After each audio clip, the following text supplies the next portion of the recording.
আল্লামা লুৎফুর রহমান রাহিমাহুল্লাহ চলে গিয়েছেন আমাদেরকে ছেড়ে। তিনি বলতেন, ইনশাল্লাহ মিজান আবার আসবে। একটা মাহফিলে 10 লাখ 15 লাখ লোক হওয়া, এটা দুনিয়ার কোনো রাষ্ট্রপ্রধানের ইতিহাসেও নেই।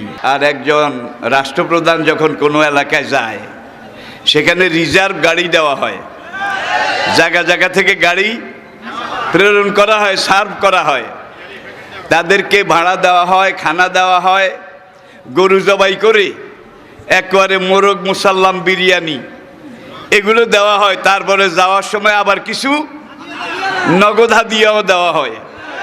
কিন্তু আমাদের মাহফিলে, আমার ছেলেদের, আমার সন্তানদের মাহফিলে যারা আসে, তারা নিজের খরচে আসে, নিজের খরচে খায়। সোজা কথা, সংক্ষিপ্ত কথা, চূড়ান্ত কথা, শেষ কথা, মিজান আবার আসবে, বিজয়ীর বেশে আসবে এই দেশে।